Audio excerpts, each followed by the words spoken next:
Hello दोस्तों, आज की कहानी है मेरी पत्नी तो सिर्फ पैसों के पीछे भागती है। दोस्तों, अब हर सप्ताह सोमवार, बुधवार, शनिवार आपसे मिलेंगे एक नई कहानी के साथ सुबह 11:30 बजे। आज भावेश जी बहुत खुश थे। आखिर खुश क्यों ना हो, उनकी इकलौती बेटी की शादी तय हो गई थी और शादी भी ऐसे घराना में तय हुई जो भावेश जी की सोच के भी परे था। सामने से एक अच्छा खाता पीता संपन्न संस्कारशील परिवार से उनकी बेटी के लिए रिश्ता आया था। ऐसे रिश्ते को हाथ से जाने देना मतलब फिर से 2 साल फिर से रेत में सुई ढूंढने के समान था। भावेश जी और उनकी पत्नी सुलोचना जी ने अपनी बेटी की रजामंदी लेकर जल्द से इस रिश्ते के लिए हाँ कर दी। दोनों परिवारों में मुंह मीठा हुआ, एक दूसरे को बधाइयाँ दी और कुछ दिनों में शादी का तारीख निकालने का कहकर लड़के वाले चले गए। कुछ दिनों बाद लड़के वाले का फ़ोन आया और उनके बाद उन्होंने बोला कि आज से 25 दिन बाद का दिन बहुत शुभ मुहूर्त है। ऐसा शुभ मुहूर्त की इस तारीख को बिना पंडित और पूजा पाठ के भी लड़का लड़की एक दूसरे को सिर्फ माला ही पहना दे तो शादी हो जाएगी। बहुत ही मंगलमय है। हम तो इसी दिन शादी करना चाहते हैं। भावेश जी ने कहा कि अगर आपको लगता है कि यह दिन बहुत शुभ है, बहुत मंगलदायक है, तो हम इसी दिन शादी करेंगे। सुलोचना जी ने भी अपनी सहमति दे दी, लेकिन उसके बाद फ़ोन रखने के बाद भावेश जी के दिमाग में खलबली मच गई। उनको पता था कि शादी 20 दिन बाद ही है। शादी एक मध्यम पर वर्ग के परिवार में कितना मुश्किल होता है। पैसों का अरेंजमेंट करना, सामान का अरेंजमेंट करना, गहनों का अरेंजमेंट करना, बारात खाने का अरेंजमेंट करना, उफ कितनी सारी चीज़ें हैं। उनके चेहरे पर पसीने की लकीरें आ गईं। सुलोचना जी जो उनके सामने ही थी, उनके फ़ोन रखने पर पूछी, क्यों, क्या हुआ? भावेश जी ने कहा, आज से 20 दिन बाद का शादी की तारीख फिक्स हुई है। शादी की तैयारी हम दोनों परिवार मिलकर करेंगे।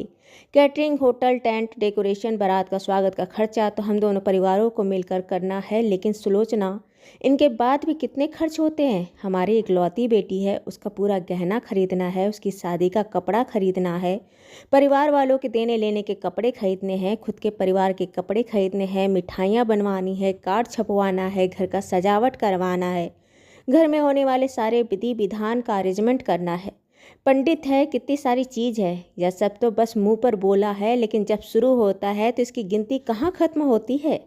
इतना सारा अरेंजमेंट इतना कम समय में, और उससे भी ज़्यादा इतना सारा पैसा 20 दिन में हम कैसे कर पाएंगे? क्या होगा? मुझे तो बहुत घबराहट हो रही है, मुझे बहुत घबराहट हो रही है। ऐसा कहते हुए भावेश जी ने अपने सीने पर हाथ रखकर सहलाने लगे। सुलोचना जी बोली कि इतना भी क्यों घबरा रहे हो?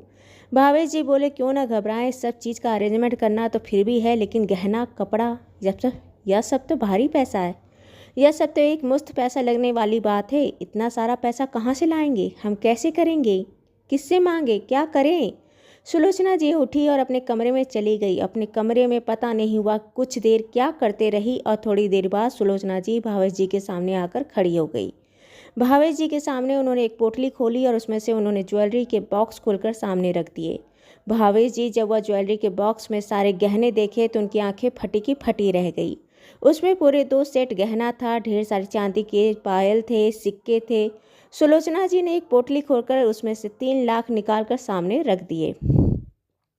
भाभी जी ने बोला, इतने सारे पैसे, इतने गहने कहाँ से, कैसे, कब, किसने दिए? भाभी जी के चेहरे पर हजारों सवाल थे और हजारों सवालों को लेकर वह हैरत से अपनी पत्नी की तरफ देख रहे थे कि उसकी पत्नी उनकी पीठ पीछे इतने सारे गहने और पैसे कहाँ से लेकर आई है। सुलोचना जी उनके चेहरे का भाव देखकर हंसने लगी। जो पति भावेश जी का चेहरा अभी पैसों की कमी की सोच से ही तनाव से उनका चेहरा जितना बुरा बना हुआ था, जितना तनावग्रस्त था, उससे कहीं ज़्यादा तनावग्रस्त अब के समय में है। इतने पैसे कहाँ से आ गए? कहाँ से आ गए? सुलोचना जी जोर जोर से हंसने लगी। भावेश जी ने खिंचते हुए कहे, इसमें हंसने वाली बात क्या है? मैं तुमसे पूछ रहा हूँ, तुम मेरी बातों का जवाब क्यों नहीं दे रही हो? सुलोचना जी ने कहा, इतने साल से आप मुझे जो भी पैसा देते थे तो उसमें से थोड़े थोड़े पैसे बचाते बचाते इतना जमा हुए। हर महीना कुछ ना कुछ पैसा बचाते जाती थी। आप तो जानते हो कि मेरा हाथ कितना टाइट है, कहाँ फालतू के पैसे खर्च होते हैं मुझसे। हर समय मैं सिर्फ पैसे बचाए ही नहीं, उसके गहने भी खरीद गए। बेटी की शादी के हिसाब से गहने तैयार करती गई, बेटे के पढ़ाई के हिसाब से थोड़े पैसे जमा करते गई, बेटी की शादी के हिसाब से कुछ पैसा जमा करते गई।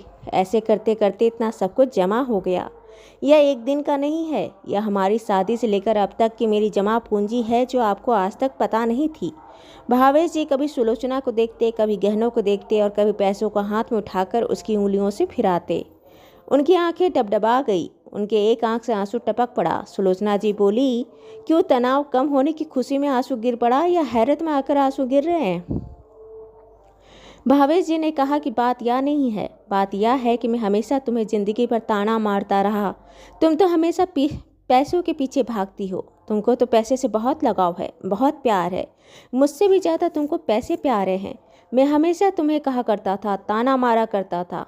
तुम मेरी बात से चिढ़ती थी, कभी नज़रअंदाज करती थी और कभी गुस्सा करती थी और कभी कभी इतना गुस्सा होती थी कि मुझसे 2-3 दिन बात नहीं करती थी। लेकिन अगर तुम पैसे के पीछे भागी भी तो वह पैसा किसके लिए जमा की? इस परिवार के लिए ही तो जमा की। बेटी के लिए जमा की, बेटे के लिए जमा की। अपने लिए तुमने क्या किया? कुछ नहीं किया। लेकिन हमेशा पूरी ज़िंदगी इल्ज़ाम और ताना तुम्हें मैं मारता रहा। तेरा पति बस तेरे को लालची ही कहता रहा, पैसों के पीछे भागने वाली औरत कहता रहा, लालची कहता रहा। ज़िंदगी भर तुम्हें कितना बुरा लगा, कितना तकलीफ़ पहुंचाना। मैंने जाने अनजाने हंसी मजाक में कितनी बार तुम्हें तकलीफ़ पहुंचाया। सुलोचना कुछ बोली नहीं, फिर बोली, जो चीज़ निकल गया उसका क्या कहना। जब बुरा लगता है, जब अच्छा लगता है, वह बात की बात है। अभी छोड़िए, अभी तो बात इतना है कि हमारा आधा टेंशन तो ख़त्म हो गया है। भावेश जी बोले, हाँ, हमारा शादी का खर्चा का या जितना टेंशन था, आधा खर्चा आधा टेंशन तो ख़त्म हो गया। बस अब आधा रह गया है, जिसमें सारी शादी की तैयारी करनी है और कुछ खरीदारियाँ करनी है। अब उससे ज़्यादा और कोई टेंशन नहीं है। भावेश जी और सुलोचना जी दोनों एक दूसरे को देखकर मुस्कुरा दिए। सुलोचना जी की कहानी आज की नहीं, उनकी शादी से भी 7 साल पुरानी थी। सुलोचना जी और भावेश जी दोनों कॉलेज के ग्रेजुएशन के प्रथम साल में थे, तभी से दोनों को एक दूसरे से प्यार हुआ और दोनों एक दूसरे के करीब आते गए।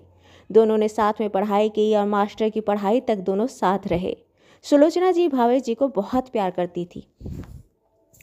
वह किसी भी कीमत पर नहीं चाहती थी कि वह भावेश जी से अलग हो जाए या भावेश उसकी ज़िंदगी से दूर हो जाए। वह चाहती थी कि उसके माँ बाप भावेश से जब मिले तो उसके सामने भावेश को छांटने के लिए या उनको ना करने के लिए कोई भी ऑप्शन ना हो।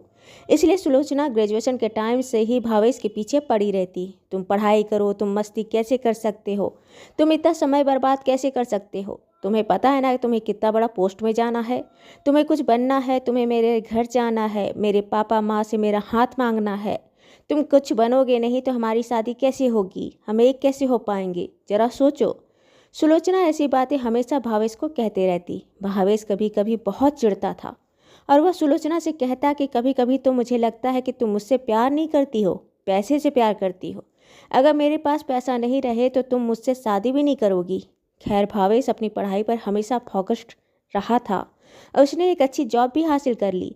फिर सुलोचना के परिवार वालों से मिलकर उसके घर परिवार को मनाकर भावेश और सुलोचना की शादी हो गई। शादी तो हो गई, लेकिन भावेश सुलोचना को शादी के बाद भी कहता कि तुम्हारी नज़र में मेरे से ज़्यादा कीमत पैसे की थी। अगर मैं अच्छी नहीं नौकरी करता तो तुम मेरे से शादी नहीं करती। अगर मैं अच्छा पैसा नहीं कमाता तो तुम मेरे से शादी नहीं करती। तुमने मेरे से शादी थोड़ी की है, तुमने मेरी नौकरी से शादी की है। तुमने तो मेरे पैसे से, नौकरी से शादी की है। सुलोचना कहती तो क्या कहती। कई बार भावेश को समझाने की कोशिश की, लेकिन भावेश के मन में पता नहीं क्या बैठा था।